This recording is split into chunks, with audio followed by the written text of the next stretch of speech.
میں پچھلے دنوں دبئی گیا تو وہاں پر یہ سارے ملتے ہیں لوگ.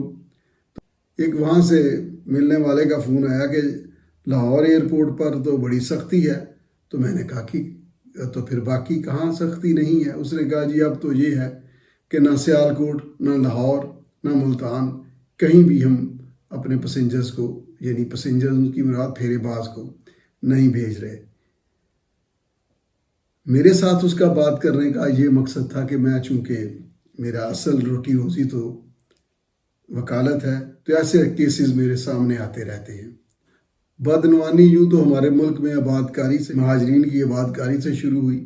ایسا نہیں کہ پہلے نہیں تھی، لیکن اس نے پھر 400 پورا راج کیا. ہر محکمہ انسپائر ہوا. اب محکموں کو مانیٹر کرنے کے لیے جو محکمے بنائے گئے وہ خود ان پر مسلط ہو گئے، یعنی جن کے لیے بنائے گئے وہ ان کی چراگاہ بن گئے. یہ سب آپ کے سامنے ہے.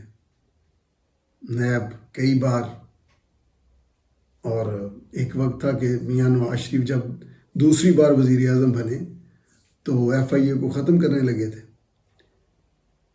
اور پھر ایک ان کا دوست تھا، اس نے کہا جی میں اس محکمے میں ہوں تو مہربانی کریں. تو چونکہ وہ بات مان جاتے ہیں، انہوں نے کہا جی ٹھیک ہے کوئی بات نہیں، چلنے دیں. تو ابھی بہت سارے محکموں کی تنظیمیں نو ہونا باقی ہے. ایف بی آر کی جاری ہے. جو پہلا نتیجہ جو ہے وہ کیا آیا ہے کہ ایئرپورٹ پر کوئی شخص، کوئی بندہ اب لائن نہیں دے سکتا کہ جی آئیں ہم آپ کو بغیر چیکنگ کے کلیئر کرا دیں گے اور آپ سمگلنگ کریں.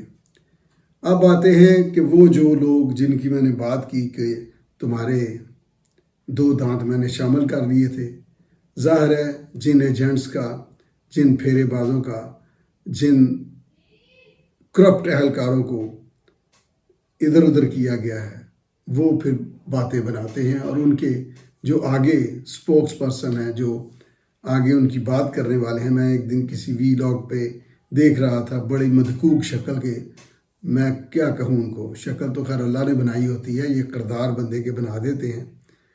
تو کچھ پتہ نہیں انہیں کہ کسٹم کیا ہے، کیا ہو رہا ہے، کیا نہیں ہے، تو بس لگے ہوئے ہیں کردار کشی کرنے کے لیے. ایسے لوگوں کو جو فیک نیوز بناتے ہیں، ان کو میرا خیال ہے کہ اللہ کا یہ حکم قرآن عظیم میں پڑھنا چاہیے کہ اللہ کی جھوٹوں پر لعنت ہو.